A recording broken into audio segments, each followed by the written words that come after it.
Eu Ah, no Instagram, cara, mas puta, é muita coisa pra você responder, eu não tenho, não tenho tempo, imagina, prof. não dá. Estamos ao vivo, quinta-feira à noite, com o nosso papo de rendibolista. Esse é o nosso quarto encontro, né? Quem tá acompanhando aí, ó, a galera tá chegando aí, Diego, Jason. Sensacional. Galera, ó, lembretes logo de cara, beleza? Toda quinta-feira à noite nós temos nosso bate-papo com handbolistas aqui, né, no direto do Instagram, onde eu trago uma celebridade do handball para bater um papo aqui com a gente, super divertido, super descontraído, né? Eu ainda sei de cor todos os participantes que já vieram porque nós estamos nosso quarto encontro. Então a gente começou lá no Uruguai, depois a gente veio pro Brasil, depois a gente foi pro Japão e voltamos de novo aqui pro Brasil, né, com os nossos convidados, né? E hoje eu tenho um convidado sensacional, um dos melhores treinadores da história do handball brasileiro, da América, né? Um feito inédito de levar nossa seleção brasileira ao nono lugar no Mundial, no nono lugar no Mundial, né? Um treinador super diferenciado, carismático, um nível de excelência em todos os aspectos, né? Sempre apoiando em todos os aspectos das esferas que envolvem o handball, atleta, árbitros, dirigentes, né? E eu vou bater um bate-papo aqui com ele, um bate-papo super inédito, onde a gente vai compartilhar a tela aqui com vocês do Zoom. Beleza, galera? Então, se tiver perguntas aqui, ó, simplesmente, né, o nosso professor o Washington Nunes está aqui com a gente hoje.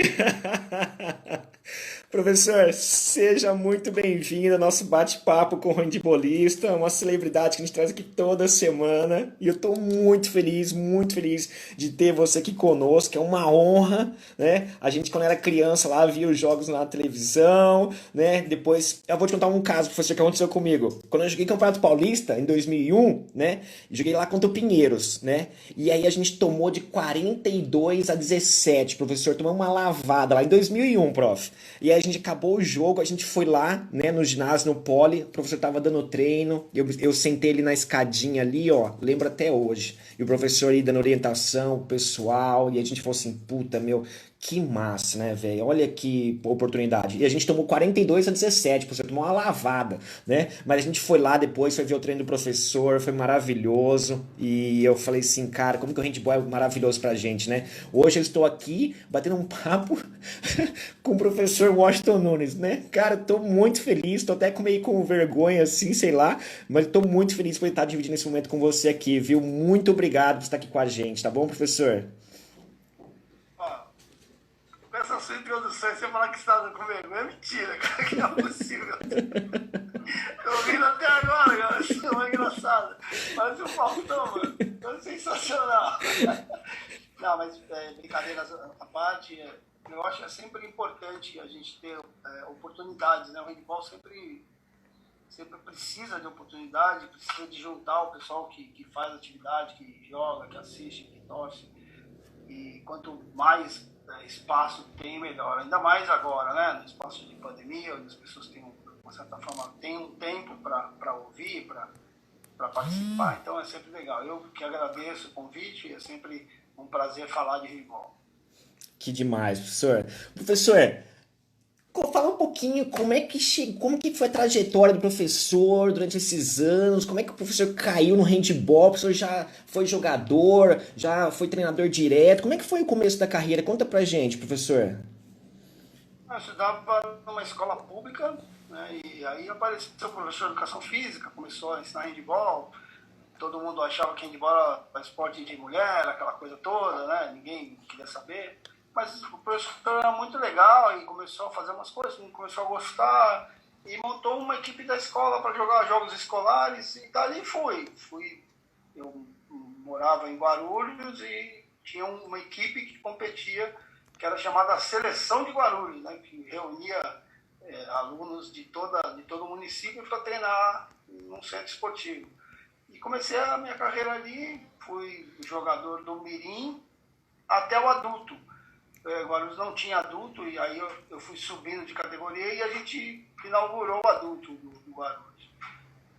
E quando eu estava ali no juvenil, eu já comecei a pensar nas coisas de faculdade e tal, e também teve uma época que a gente teve umas dificuldades de treinamento, achava os treinamentos meio diferentes, achava meio esquisito, achava que tinha que ter umas coisas novas. E aí lá com uns 16 anos comecei a estudar handball, para ver como é que podia ser o treino e tal, e era bem difícil, né, porque a gente recebia, acho que o Ney nem sabe, aquelas Super 8 de cinema, né, você via um jogo naquele Super 8, né? Não era nem no cassete, que se eu falar cassete ninguém nem sabe o que é. A gente via num Super 8, era muito raro um jogo, mas tinha livros, né, comecei a estudar e tal, e aí com 17 anos eu comecei a ser treinador, né, comecei muito cedo, comecei com um grupo de escolinha, e aí fui lá em Guarulhos mesmo, me tornei treinador de mirim, depois de infantil, cadete, fiquei lá um tempo. E saí, fui para o Corinthians, fiquei 2 anos no Corinthians, aí saí e fui para o Pinheiros. No Pinheiros eu fui para ser treinador de cadete juvenil, já estava mais maduro, né, já trabalhava com um pouco mais de qualidade, de entendimento. E joguei até os 28 anos, então até o Corinthians eu jogava e também era treinador. E aí eu parei de jogar para ser só treinador e aí fui para o Pinheiros.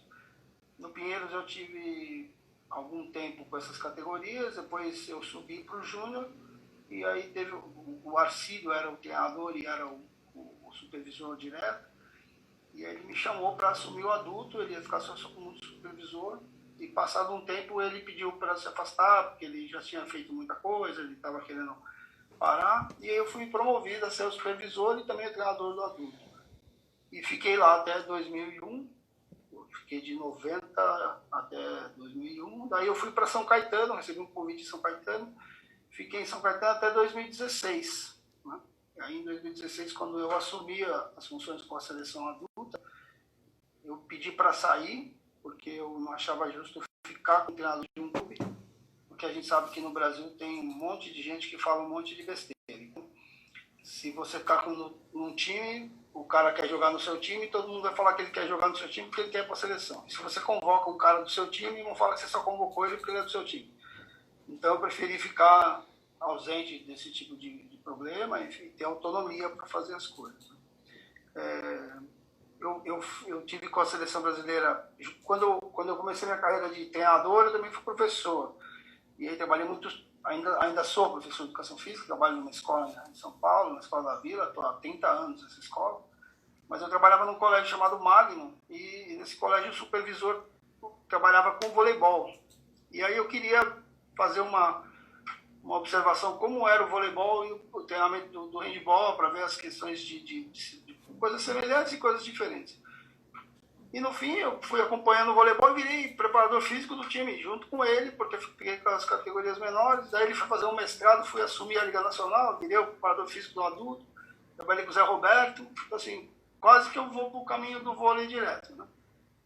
E aí, quando eu estava no Corinthians, o Simões me chamou para ser o preparador físico da seleção brasileira para ir para um campeonato pan-americano, que foi em Cuba.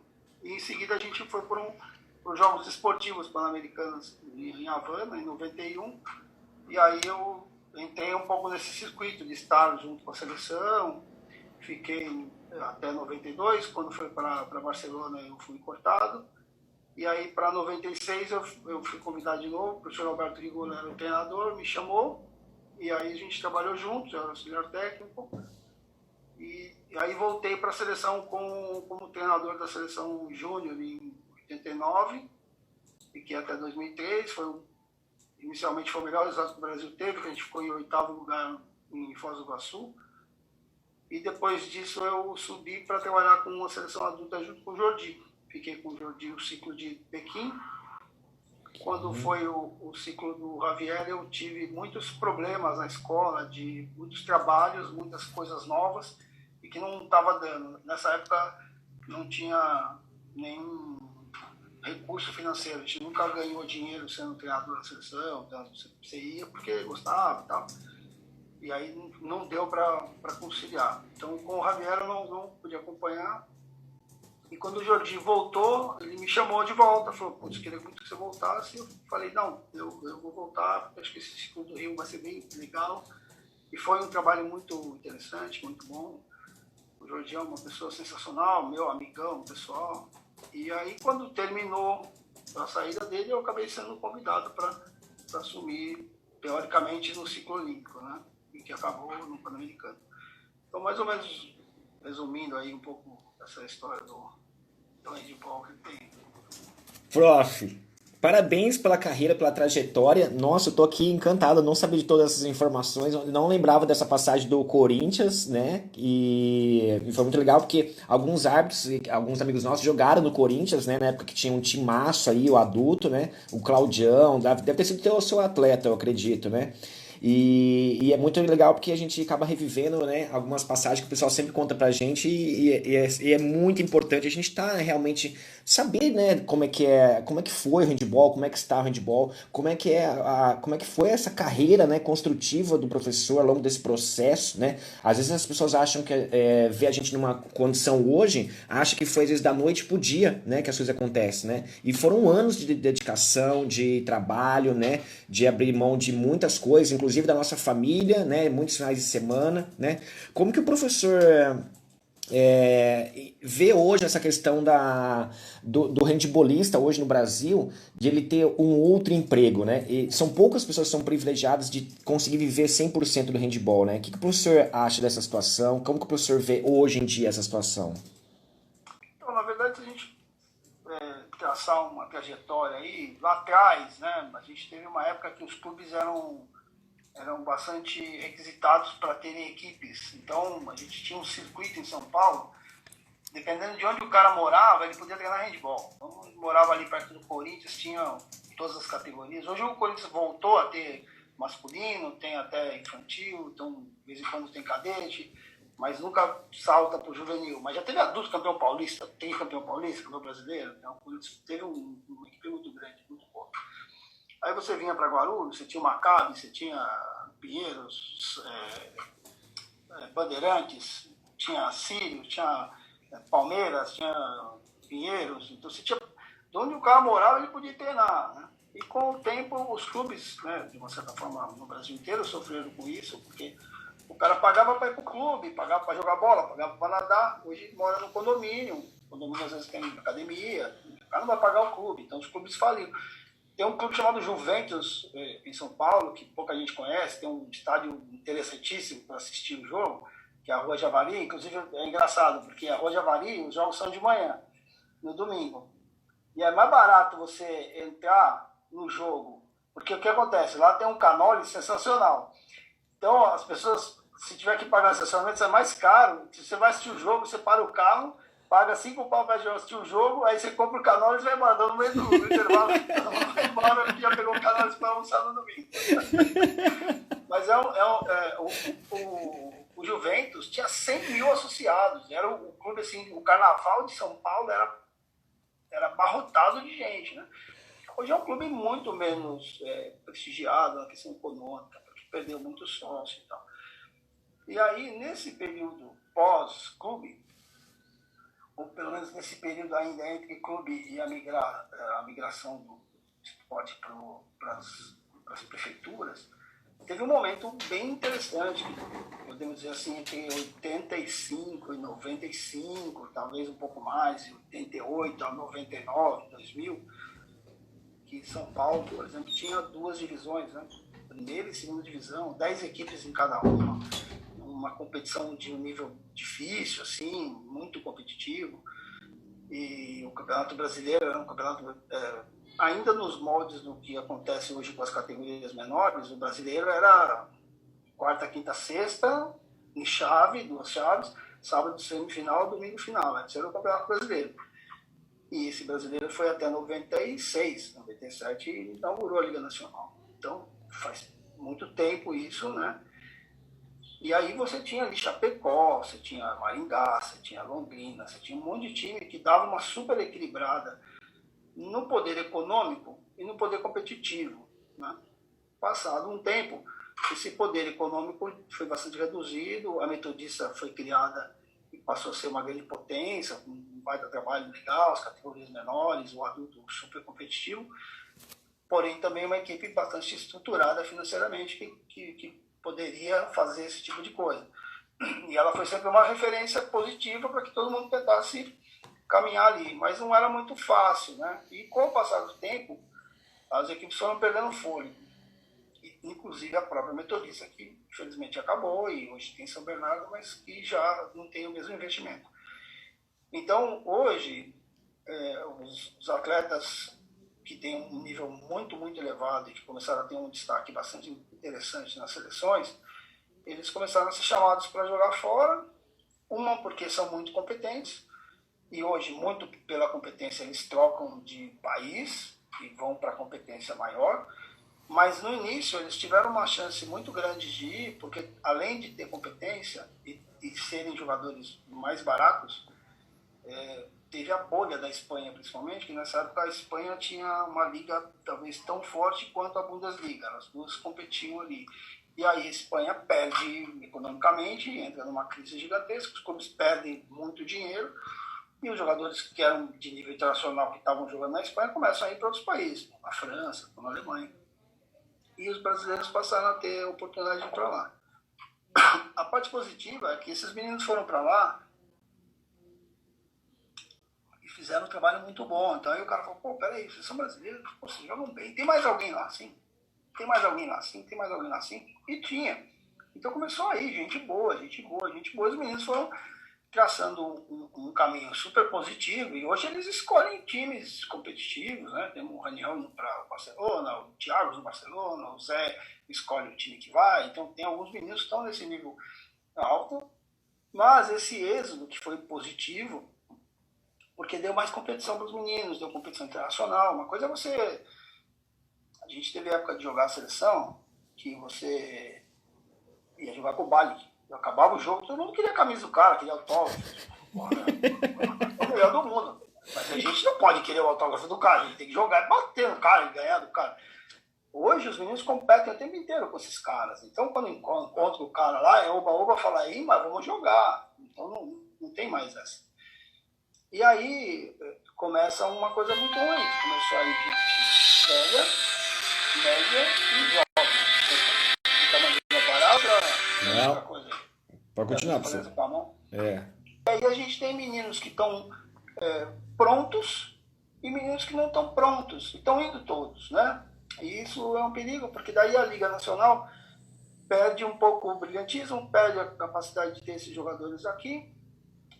Ao mesmo tempo a gente sabe que tem as suas dificuldades, ela não é uma liga que já foi, por exemplo, bastante televisionada, perdeu a televisão.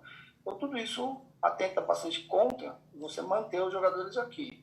E ao mesmo tempo, vamos fazer um ranqueamento. Não dá, porque os clubes que tem não tem poder econômico para, vamos ranquear, deixar metade de cada lugar, que não vai dar. Então acaba concentrando onde pode acontecer. Então Pinheiros hoje e Taubaté concentram um número bem interessante de jogadores, mas ainda bem, porque se eles não concentram também, tem muito jogador aqui no Brasil que não vai ter muito espaço para jogar. Né? Então, assim, que bom que eles foram.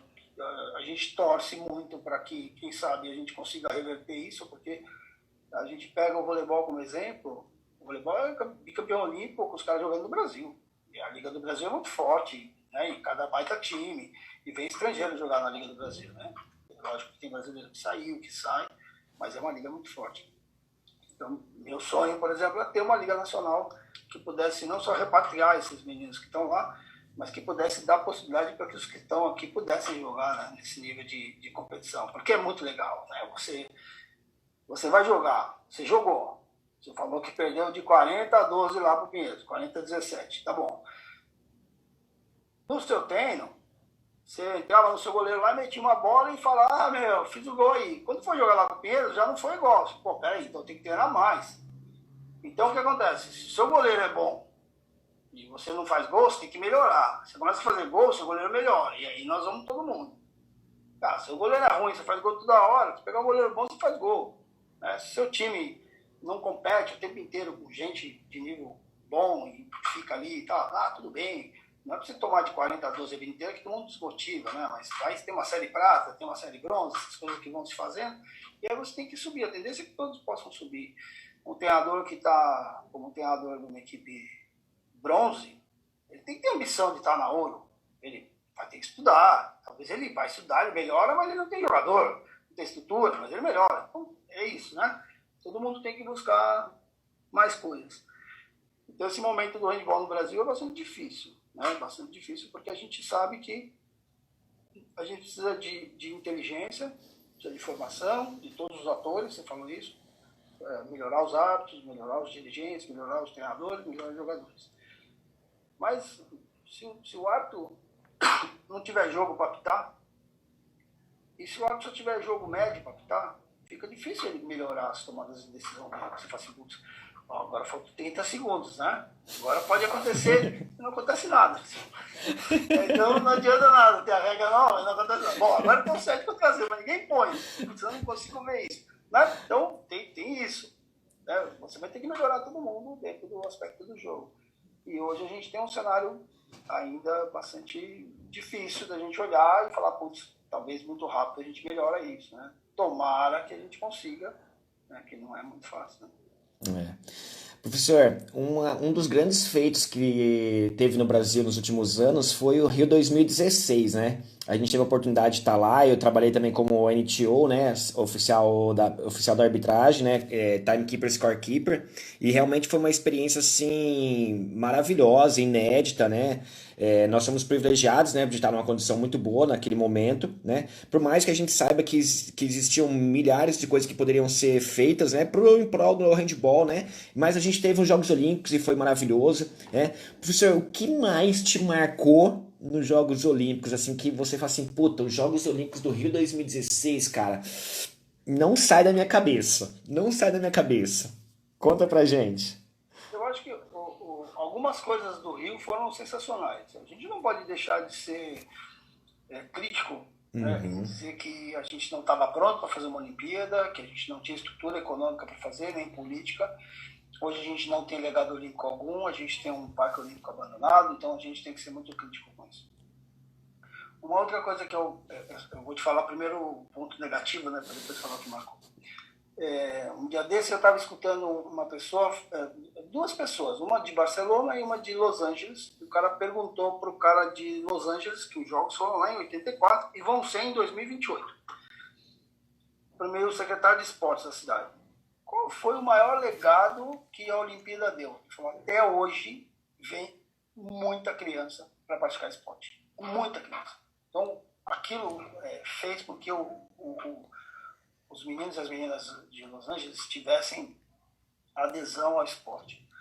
Barcelona, os caras pegaram a cidade e falaram assim, olha, nós precisamos transformar a cidade e nós precisamos transformar o esporte, porque a Espanha não era uma potência dessa forma. O que aconteceu?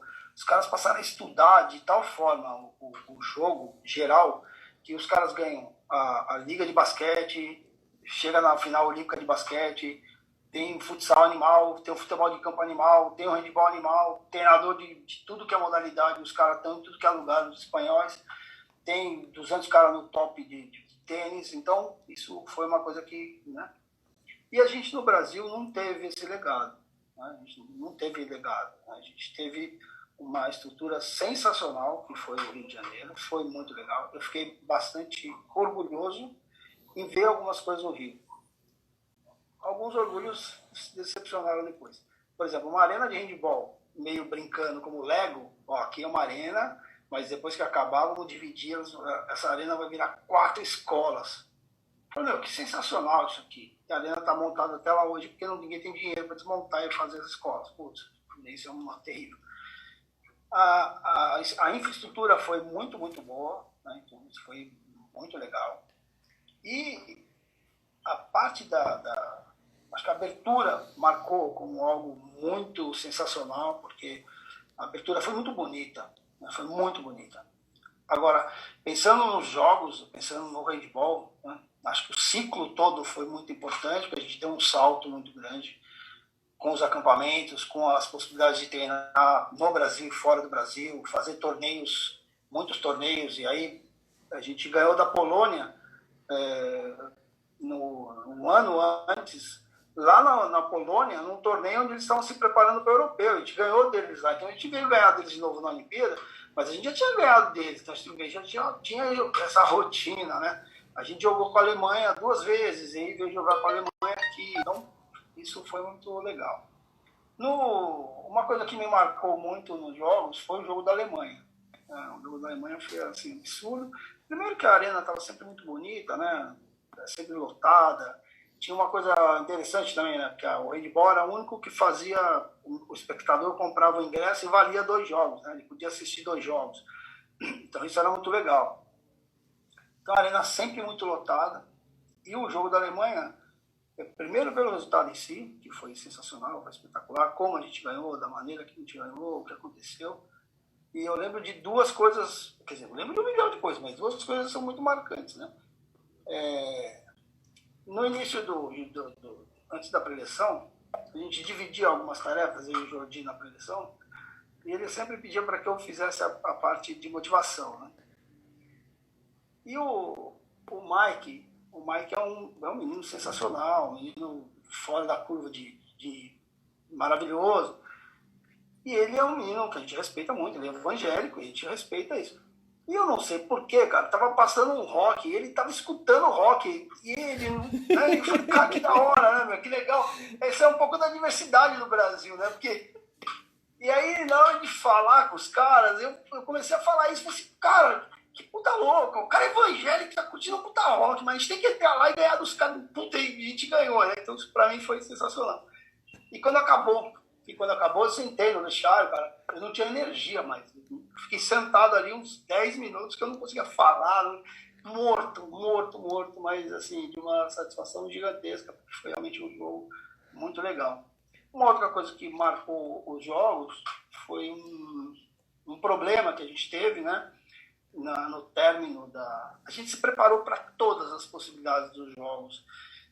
Inclusive, tem uma coisa que a gente tinha uma preocupação, que era com relação à imprensa, o assédio aos jogadores, porque, de uma certa forma, até aquele momento, os jogadores não eram tão assediados, então isso podia tirar um pouco do foco e tal.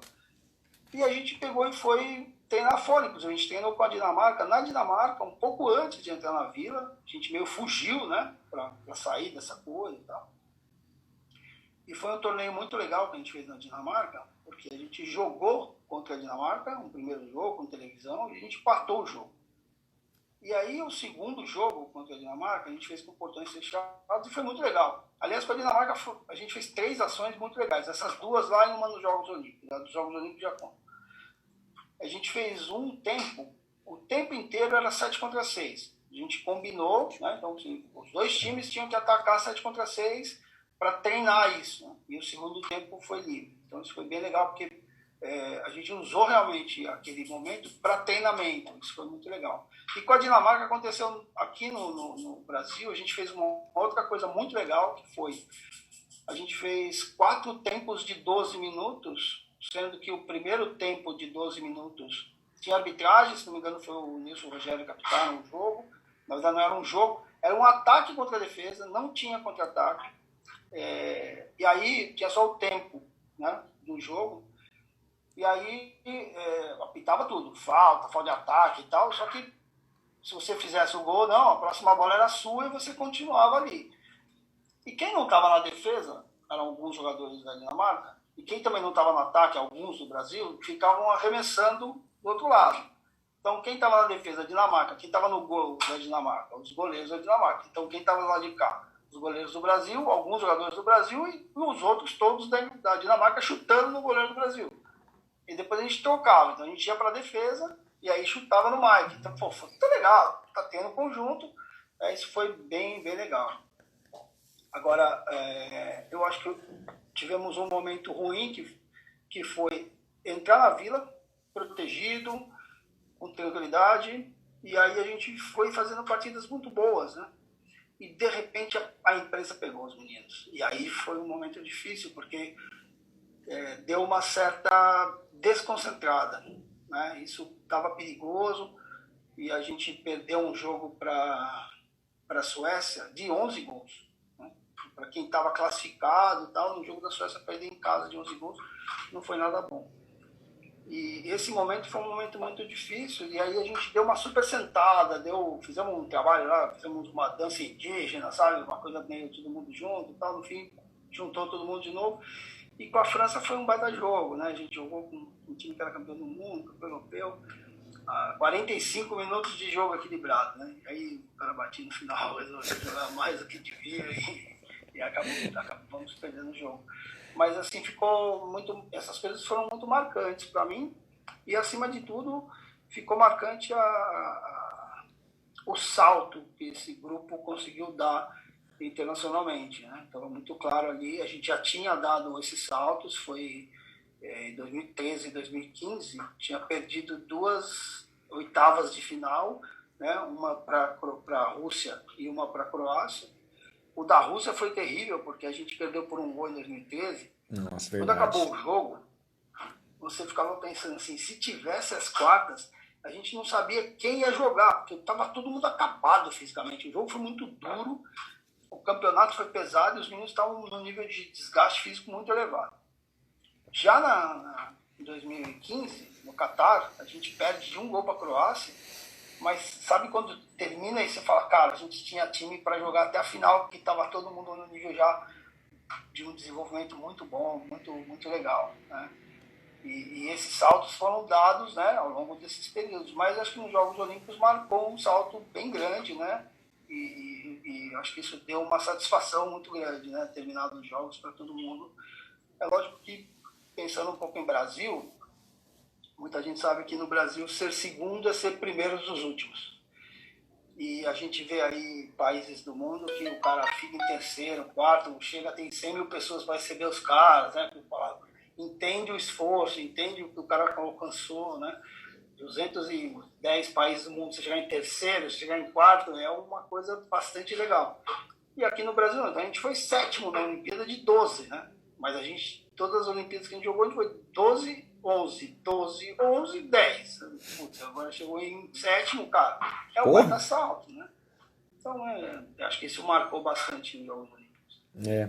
Uma coisa que a gente discute muito aqui, professor, na Handball em Foco, nossos alunos, é essa questão do planejamento, né? É a importância de você planejar, quantificar, traçar as métricas, traçar as ações que cada um tem que fazer, como fazer, né? Delegar, né? E a gente discute isso muito aqui nas nossas aulas, né? Inclusive na segunda-feira, toda segunda-feira, 8h30, eu falo um pouquinho sobre isso lá no canal do YouTube, é uma live de 30 minutos, né? Então eu falo desde a importância de você ter uma agenda, níveis de atenção, né, horários, né, organização. Eu falo meia horinha lá, né, porque eu tenho usado bastante isso nos últimos 2, 3 anos e eu tenho compartilhado com a galera, né.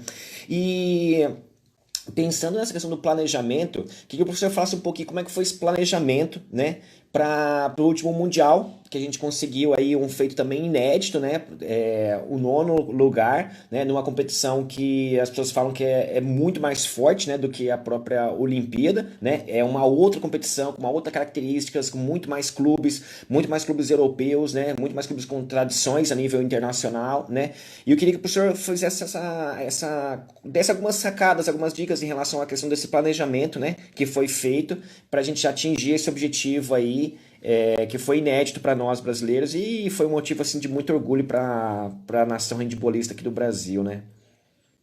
Eu penso que a parte de pensamento do treinador é muito importante, né? Como ele organiza o seu time. Eu tenho que saber quem eu tenho na mão, na verdade eu tenho que saber sobre o jogo, sobre diversas possibilidades do jogo. Talvez eu tenha um modelo de jogo que eu quero, mas eu não tenho jogadores que consigam fazer aquele modelo. Então eu preciso ter 2 coisas em mente.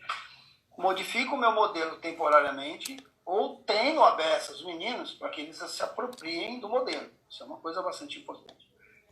Significa então que eu tenho que escrever o que eu quero, né? Eu tenho que ter muito claro e deixar claro para os atletas também o que eu quero.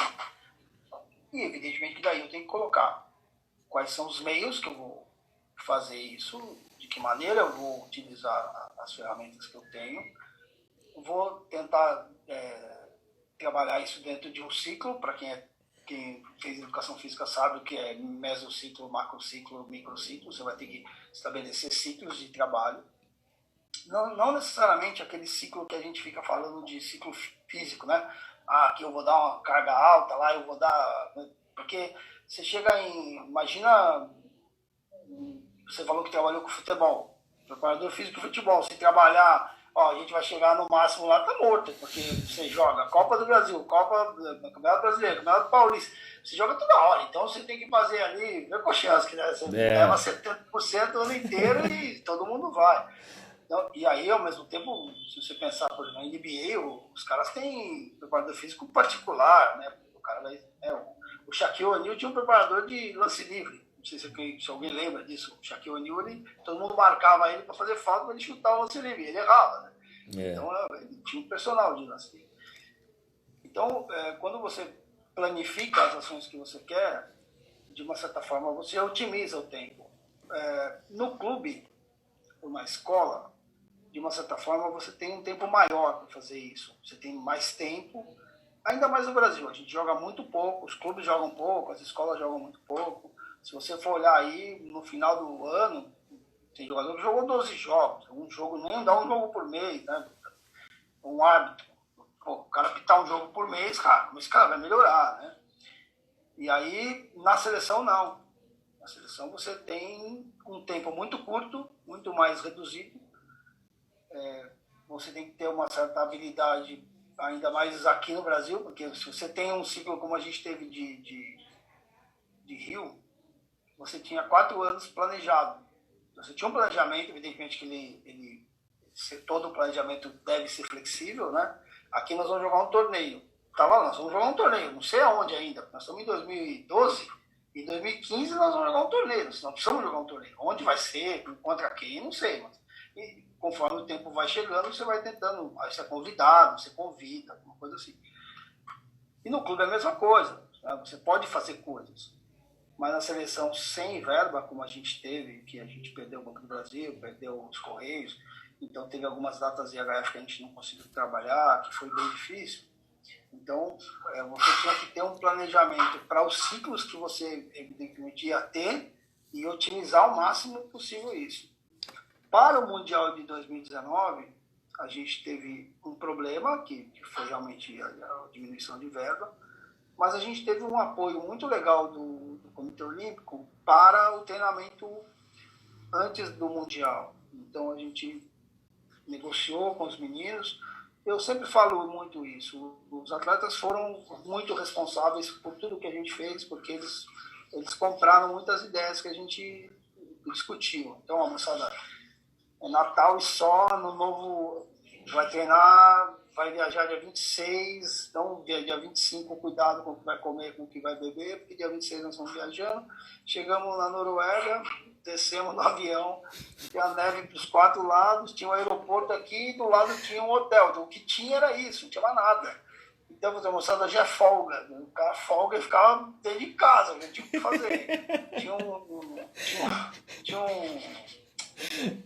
tem posto de gasolina assim, que tem essas lojinhas de conveniência. Tinha uma loja de conveniência a 10 quilômetros do hotel. Se você saísse a pé. E fora que assim, né? Você tem pouco tempo de sol, né? Porque nesses lugares no inverno você tem, sei lá, dá 3 horas da tarde, tá de noite.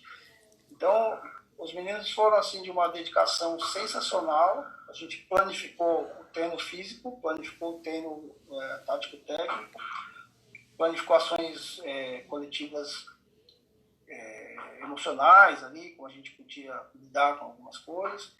E tudo isso foi muito legal.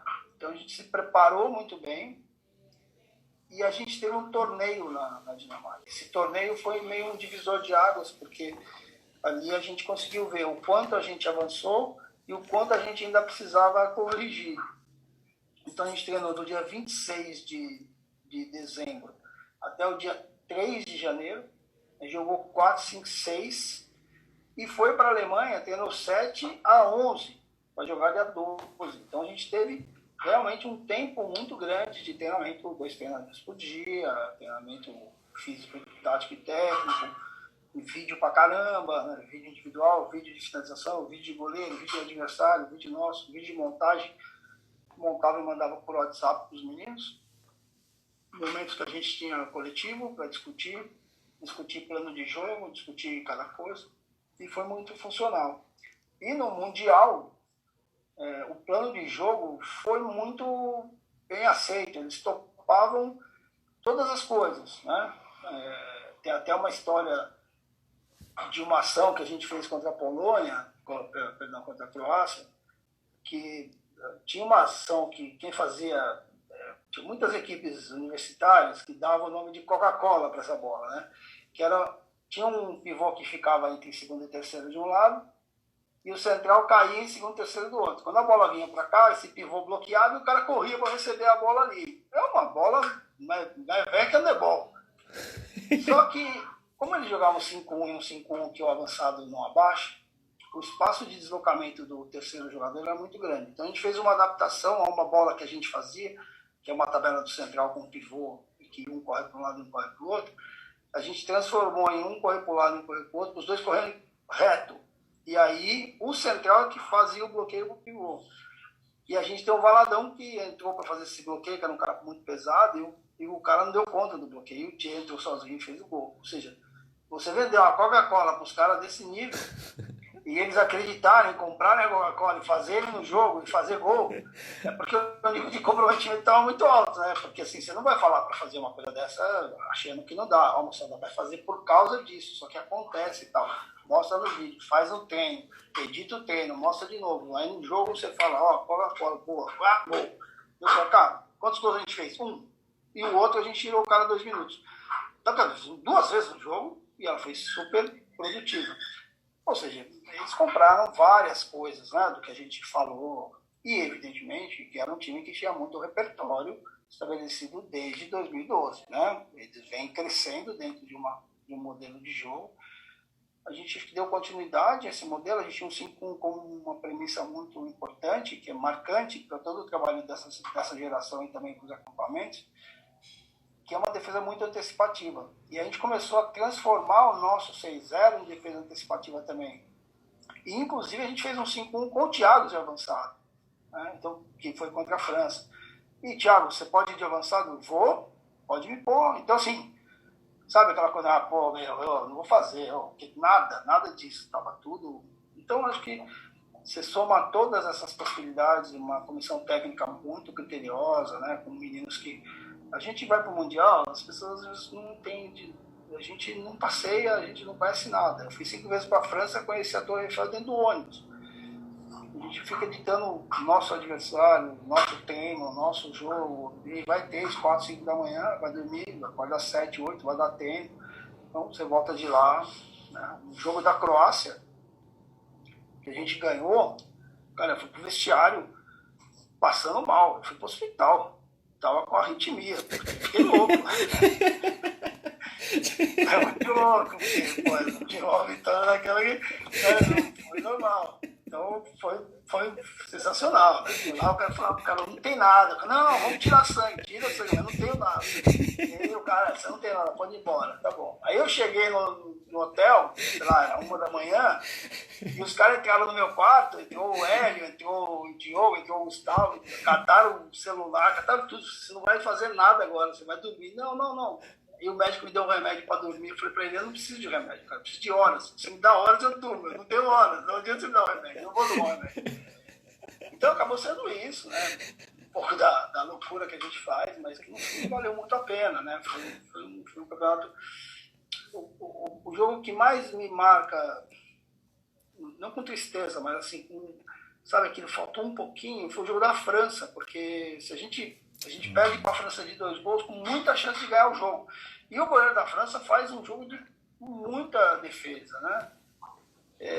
Aquele jogo, se a gente ganha, a gente vai para a segunda fase com 2 pontos a mais. Se a gente consegue, também né? O Sim não ganha nada. Mas se a gente consegue ganhar os jogos que ganhou, mais o jogo da França, a gente dava semifinal, imagina. Ia ser sensacional, né? E foi por pouco, porque a gente competiu muito bem com a França, né? Acho que a gente fez uma boa competição. A gente teve muita dificuldade de jogar com a Alemanha se preparou muito para jogar com o Brasil, sabia que tinha perdido na Olimpíada, que precisava jogar muito forte, estava dentro de casa, os caras vieram para cima e jogaram muito forte. A gente teve muita dificuldade. E o jogo da Espanha, para nós, foi um jogo muito duro, porque a gente jogou com eles já falaram agora que eles vão mudar no próximo Mundial. Lá você tinha... eram três times, né, que iam passar, com 3 da outra. Então você fazia uma chave de 6. Então eles faziam 4 times jogando e 2 descansando. Então, cara, a gente jogou contra a Croácia e no dia seguinte jogou com a Espanha, mas a Espanha descansou. E a Espanha precisava ganhar muito do Brasil, porque se não ganha, ela não fazia... No fim, a Espanha foi campeã europeia e ganhou a vaga olímpica. Mas, naquele momento, se a Espanha perde para o Brasil, estava fora do pré-olímpico. Então, do jeito que os caras são, é capaz de mandar o Jorginho embora, né? Os caras são loucos. Mas, no fim, a Espanha ganhou do Brasil e a gente teve também muita dificuldade nesse jogo. A gente não foi bem, a Espanha foi muito bem, mas fisicamente a gente estava com muita dificuldade de jogar essa partida. Mas foi, né, foi um mundial bem prazeroso, assim, em todos os sentidos. Né? A gente conseguiu um resultado bem legal. Eu fiquei muito surpreso, porque, putz, um monte de imprensa, televisão, rádio, enaltecendo o nono lugar, né? E você fala, putz, né? Todo mundo só mete a boca, e de uma certa forma, realmente foi uma coisa bem bacana, que eu fiquei bem contente, e acho que os meninos foram sensacionais. Os meninos realmente foram sensacionais. Eu acho que o mérito é do trabalho em geral, mas os meninos compraram muita ideia. Né? Se não fosse isso, não tinha chegado, não. É. Professor, desculpa, deu um ataque aqui na hora que o senhor falou que foi pro hospital, que ficou emocionado. Eu não sabia dessa história. Professor, uma pergunta aqui que a galera sempre faz pra gente, né? E o senhor acabou tocando agora rapidamente. Pô, é essa relação, né, que ficou, que vocês construíram ao longo desse processo, você, o Jordi, né, de vocês criaram toda essa questão aí dos acampamentos, né, o professor participou de forma ativamente ali dentro de todo esse processo, né, deu sequência depois, né, e isso é um projeto, assim, maravilhoso, eu acho, assim, que é um dos projetos, assim, que mais a gente devia, assim, devia injetar mesmo energia, injetar, porque é o que realmente vai agregar na nossa formação para todas as engrenagens, né? Tanto treinadores, os atletas, né? E a gente colheu muito fruto e ainda colhe fruto dos acampamentos, né? E como que começou essa relação com o Jordi? Como que ela tá hoje? E como é que foi, né, no Mundial jogar contra, meu? É isso que eu, né? Tava todo mundo mapeado, todo mundo desconhece, né? E aí eu falei, cara, como que vai ser? Né? E a gente ficou com uma expectativa enorme desse jogo, né? Falei, cara, como que vai ser o comportamento dos nossos jogadores, né? Do Jordi, do professor, né? Me conta um pouquinho como é que é essa trajetória, como é que foi. A relação com o Jordi sempre foi muito interessante, porque quando ele veio jogar, ele estava como técnico da Argentina, ele ficou como técnico da Argentina durante um ano. No final desse ano eles iam encerrar o contrato, porque eles estavam sem dinheiro e tal. E eu ia voltar para a Europa. Né? E eu fui convidado para ser auxiliar técnico da seleção, porque iam contratar um estrangeiro. Só que aí eu tinha um desafio para Petrobras, a gente jogou Brasil e Argentina, né? E o Jordi era técnico da Argentina e eu estava como técnico do Brasil. A gente já se conheceu ali, né? E foi legal, a gente acabou ganhando da Argentina e tal, foi bom.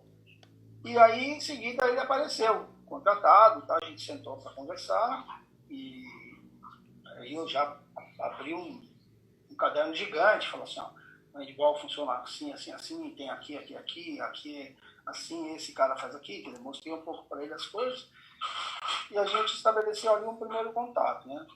E aí a gente foi trabalhando junto e foi conversando muito, a gente se tornou amigo, mas aí teve um momento que eu pedi para sair, para me afastar, porque a gente tinha feito um contrato financeiro para eu ser auxiliar técnico e depois a verba parou, não tinha mais dinheiro para pagamento e eu não achei justo aquilo, né? Pô, não acho justo. E chamei ele e falei assim, olha, não acho justo, porque eu entendo que você está aqui como treinador e tal, mas eu também gostaria de estar profissionalmente, eu também tenho outras coisas. Ele falou, não, você está certo, está perfeito. E aí eu fiquei fora um ano, né? E ele, esse um ano inteiro, a gente sentava para conversar, discutia a convocação, discutia um monte de coisa, só não estava nos treinos nem nada. E aí ele foi convidado para ser técnico do Ademar de León.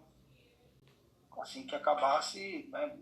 Na verdade ele foi convidado em 2008 para ser treinador.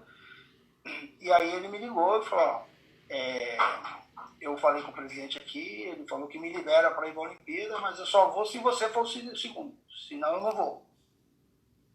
Aí eu falei, puta, gente, mas você quer me sacanear, porque eu falei para você que eu acho a questão de justiça de ser valorizado também profissionalmente, tá? A gente nunca foi valorizado profissionalmente ganhando muito dinheiro, né? Porque para quem acha que ganha muito dinheiro é R$ 2.000, R$ 1.000, né? E aí ele pegou e falou, não, é com o Comitê Olímpico, tá tudo certo e tal. Então eu voltei e eu ficava aqui, sei lá, 20 dias com a equipe dando treino, ele ficava na Espanha. Daí ele vinha, ficava 10 dias e voltava. Tinha um torneio, eu ficava dando treino, daí a gente ia pro torneio, ele assumia, a gente dirigia junto e tal. Então a relação foi de muita confiança sempre, né? Pô, daí ele foi embora. Quando ele foi embora, eu fui algumas vezes para a Espanha para estudar e passei lá e fiquei lá com ele um pouco. E quando foi em 2012 que ele voltou, ele falou, só vou voltar se você trabalhar comigo. Bom, os bastidores nossos sempre foram muito interessantes, porque talvez uma das coisas que mais me fez me aproximar dele foram os paus que a gente teve, né? Porque ele sempre me ouviu muito, né? E eu sempre fui muitas vezes contraditório a coisas que ele estava fazendo. Ele falou, não, isso aqui está errado. Não, isso aqui não, isso aqui sim, isso aqui não, isso aqui sim. Aí de vez em quando eu abria a mão falando, você está certo? E às vezes ele abria a mão e falando, você está certo? Então essa relação foi muito produtiva. Ele falou, pô, eu tenho um auxiliar que faça tudo que eu faço, ele vai me ajudar muito. Então isso foi muito rico, né? Essa troca foi muito rica. E aí quando ele vai para a Espanha, eu estava assumindo a equipe de maneira interina, porque até o Mundial de 2017 eu tinha sido efetivado como coordenador de seleções menores, mas não como treinador de seleção adulta. E a gente perde o Thiagos, machucado, né? E classifica, ganha do Japão, ganha da Polônia, classifica. E eu tive uma conversa muito grande com os meninos. Falei assim, ó, a gente vai jogar contra um cara que todo mundo respeita muito, que foi um grande mentor de todo mundo aqui. Então vai ser muito ruim a gente jogar mal com ele, não? Não precisa jogar muito bem, precisa jogar pra passar vergonha, né? Mas ao mesmo tempo nós temos que fazer outras coisas. Se a gente fizer a mesma coisa que a gente faz, ele vai matar a gente. Ele já sabe tudo que a gente vai fazer. Então aí a gente criou um monte de coisinha nova e tal. E aí foi dando certo o jogo, acabou um gol para a Espanha, né? E acho que para nós foi muito bom, porque a gente tinha um amigo ali. Para ele foi muito difícil, porque é meio que assim, se tiver uma briga do seu pai e da sua mãe, você vai torcer para quem, né? Então ele não ia torcer para ninguém. Cara, ele ganhou, mas ele não ficou feliz. Se ele perde, ele também vai ficar feliz. Então, na coletiva de imprensa, a gente quebrou completamente o protocolo, a gente falou um monte de besteira, deu risada e tal. E aí, quando a gente foi pro hotel, ele falou, agora vem aqui, senta aqui e me fala tudo que você fez, porque você quase ganhou o jogo, eu preciso saber o que você fez, porque os caras vão fazer. Eu falei, então tá, legal, isso. Muito legal e tal. Então, assim, a gente tem essa relação muito estabelecida, de muita confiança. Ele particularmente, ele é um grande amigo, né? Um grande amigo, uma pessoa que eu respeito muito, que eu acho ele o treinador de mais vanguarda que tem no handball. Ele tem uma inteligência geral do jogo muito grande, né? Foi um cara que colaborou demais com todo o crescimento aqui no Brasil. Acho que ninguém chega vazio numa relação, né? Todo mundo chega com conhecimentos. Mas ele conseguiu auxiliar muito a acomodar esse conhecimento no lugar certo, a organizar melhor os saberes e trazer novos saberes. Então, ele é realmente um cara que foi muito, muito legal. Os acampamentos a gente tinha como meta fazer, mas a gente não tinha como operacionalizar isso, era sempre difícil. E ele veio com essa meta também, com esse projeto. Então, putz, foi muito bom, a gente conversou. Começou um pouco menor, né, um sonho Blumenau, depois aumentou, teve uma ida dele a alguns estados. E aí quando o problema todo é que economicamente inviabiliza, porque não deixa de ser um custo alto, né? Então a gente fez os acampamentos 2005, 2006, aí 7, 8 não teve. No ciclo do Javier, o Javier teve uma intenção maior em trabalhar com a seleção adulta. Então não teve esse olhar para a formação. No jogo de volta, ele volta com a mesma ideia de fazer o trabalho de novo com o acampamento. Ele teve 13, 14, né? E 15, 16 de novo, por questão de dinheiro não teve. E aí entra o Washington e a gente fez 17, 18, né? Mas 19 e 20 não conseguiu fazer. Então, infelizmente, por várias questões, mas principalmente pela questão econômica, a gente não consegue fazer ele ser mais cíclico. Acho que a gente precisa pensar num modelo um pouco diferente.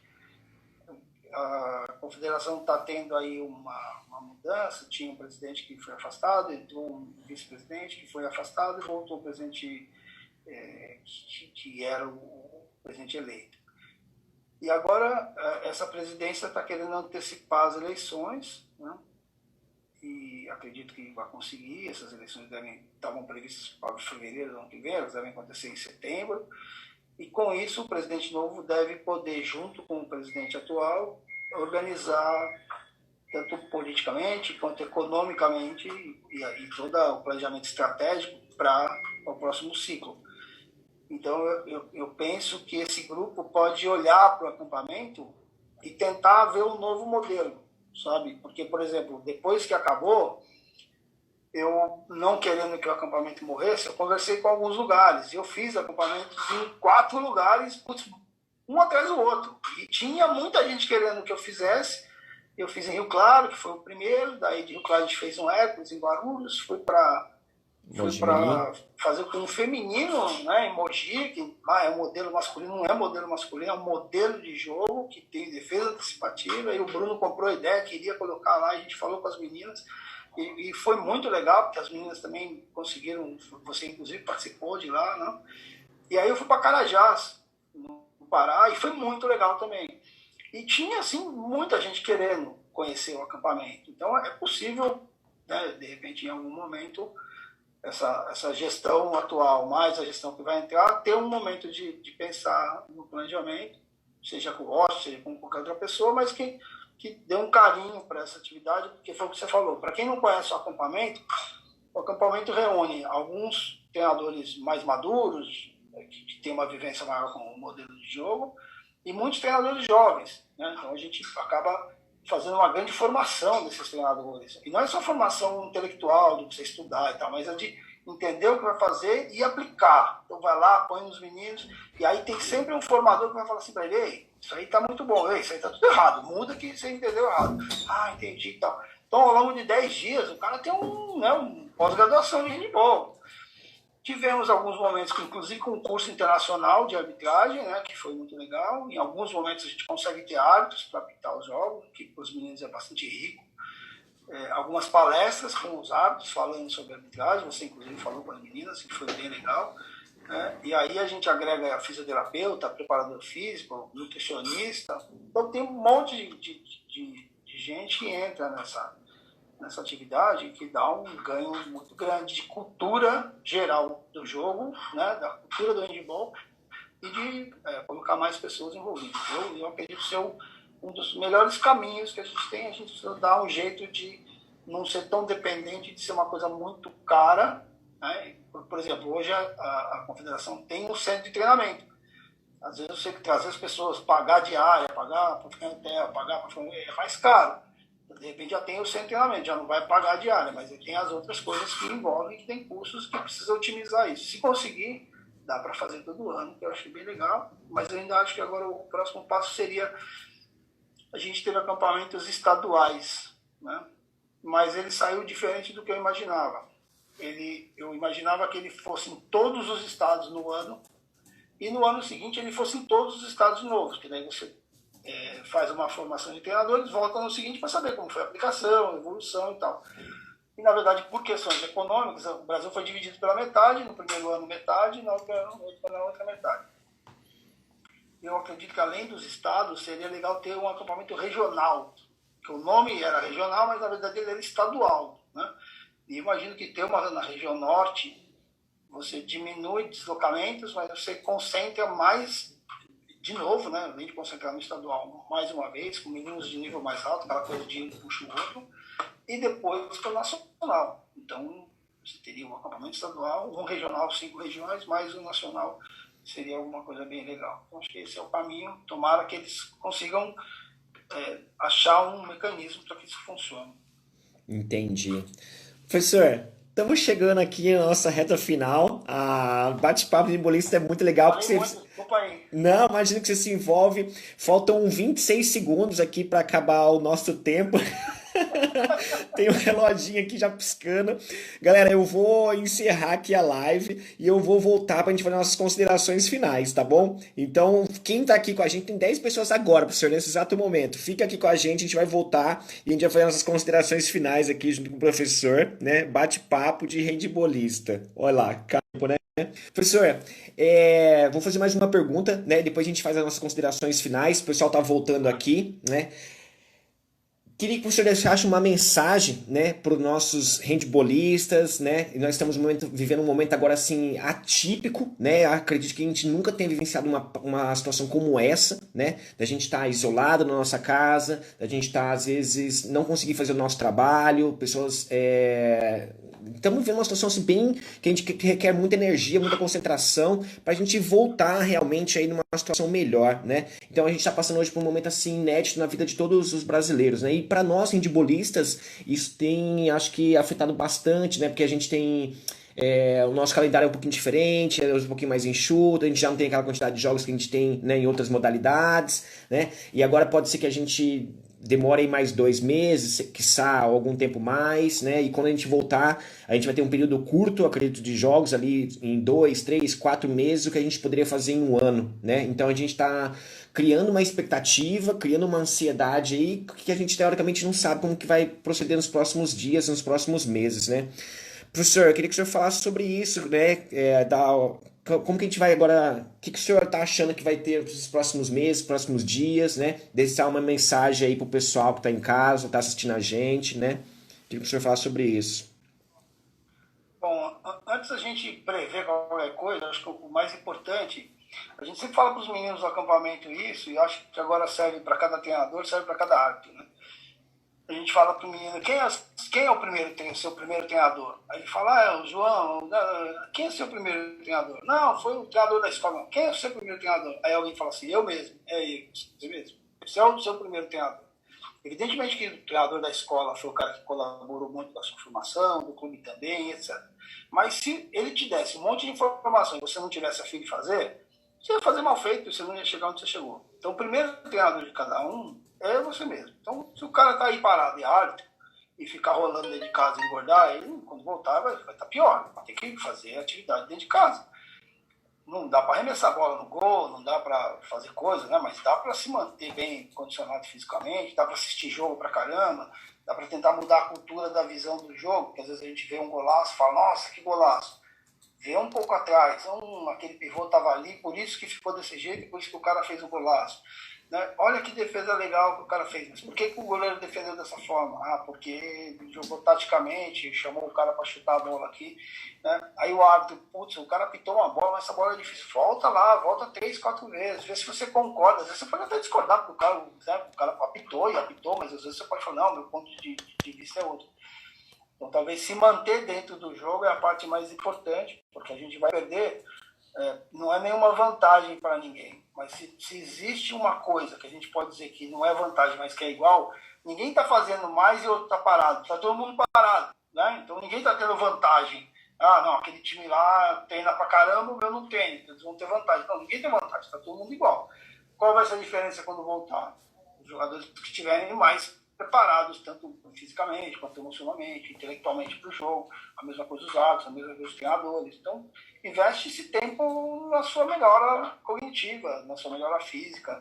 Né? Eu tenho um espaço pequeno aqui, eu corro, faço exercício, tem que fazer, você fica louco. Acho que é um pouco disso. Acho que como perspectivas, a gente infelizmente parece que agora tem um cenário político que está mudando. Teve uma reunião de governadores com o presidente que mudou, porque estava muito antagônico, estava politizada a saúde, que na verdade não tem que estar assim, todo mundo tem que estar pensando, tem que pensar na economia, tem que pensar na saúde, não pode morrer tanta gente, isso não é uma tarefa fácil de resolver, então tem que ter equilíbrio para fazer isso, acho que o grande lance é ser sensato. Então, quanto mais rápido a gente conseguir ser sensato, sereno, tomar boas decisões, garantir bem a população de saúde e o trabalho, o emprego e a economia, mais rápido a gente volta. Então, é torcer para que isso aconteça. Todo mundo se cuidar pra caramba, porque infelizmente as pessoas também estão deixando de se cuidar, acha que não pega e pega, né? A gente já viu monte de casos aí de cara que, não pega aí, pegou, não pega em criança pega, não pega em adolescente adolescente pega. Então, talvez a condição de recuperação seja melhor, né, de um adolescente do que de um idoso. Mas todo mundo pode pegar e todo mundo pode ter problema. Então, é se cuidar pra caramba, né, pensar em si, pensar no outro, porque às vezes a sua ação vai ajudar muito o outro. Acho que é isso, a gente tem que trabalhar em sociedade, né? Nesse momento a gente tem que ter um pouco de compaixão, um pouco de sensatez, né? De maturidade social, que é sempre mais difícil, né? É. Professor, eu queria te agradecer do fundo do coração estar aqui dividindo esse momento, né? Eu particularmente, quando eu tô com uma pessoa assim que eu admiro, eu vejo os filmes passar na minha mente, né? Eu lembrei desse episódio de 2001, né? E foi muito marcante para mim, né? Não só por ter perdido 42, mas por ter depois do jogo ter ficado lá mais uma horinha sentado ali na escada, ficar vendo, né? Imaginando uma situação ali de puta, o que que eu tenho que fazer, né? Como que eu tenho que trabalhar, como que eu tenho que me dedicar ainda mais nos meus treinos, né? O que eu estava fazendo não era suficiente para aquele momento, né? E ali gerou um puto uma aprendizagem, né? E depois eu não consegui mais dar sequência na carreira de atleta. Eu falei assim, cara, mas eu quero estar ali, eu quero estar ali de alguma maneira, né? E aí depois eu investi na carreira de arbitragem e as coisas foram acontecendo, né? E poder estar aqui hoje ao lado do professor é maravilhoso, cara, é gratificante assim ao extremo, né? Tô registrando esse momento aqui que vai ficar eternizado, né? Depois e quero dizer que eu sou que eu sou muito seu fã e que te admiro muito pelo seu trabalho, né? E tô feliz pra cacete de ter dividido esse momento aqui com o professor. Tinha mais uma lista aqui de perguntas, mas não consegui fazer quase nenhuma porque o papo foi divertido. Eu contei. Desculpa aquela hora que o senhor falou que foi pro hospital lá, que eu não aguentei, eu tava. Eu eu não sabia daquela situação, tá? Desculpa, mas eu achei muito interessante e foi muito gratificante realmente poder dar com o professor aqui, tá bom? Do fundo do coração, queria agradecer, tá bom? E dizer que você é um cara que merece todo o sucesso que tem, e realizar todos os sonhos que tem pela frente, e dizer que a gente tá aqui na torcida pelo professor também, tá bom? Muito obrigado, parabéns pelo trabalho, parabéns pela arbitragem, pelo processo de trabalho que você fez também, por toda a sua carreira, e parabéns por estar tendo essa iniciativa, que é sempre positiva para o handball, né? Muito obrigado pelo convite, desculpa aí se eu falei demais. Imagina, professor. Professor, obrigado, tá? Se cuida aí, boa semana, né? Eu vou depois masterizar o vídeo aqui, depois eu mando pro professor também. A gente vai pôr nas nossas redes sociais, lá no nosso canal no YouTube também, na Handball em Foco, tá bom? E aqui no Instagram já fica gravado pro pessoal que assiste depois, numa boa, tá bom? Teve um monte de mensagem aqui, professor, Fernanda, Jason, Marcelo, esqueci o nome aqui. Tinha mais umas 3 pessoas que mandou um abraço, falou que é super fã do professor, né? Falou que trabalhou já com o professor em eventos, né? E surgiu algumas perguntas aqui que não deu tempo para responder, mas a gente também vai ter outros momentos aí no futuro e vai dar tudo certo. Tá bom, professor? Obrigado, tá? Obrigado. Um abraço. Valeu, professor. Até mais. Tchau. Beleza, galera? Bate-papo com o handbolista.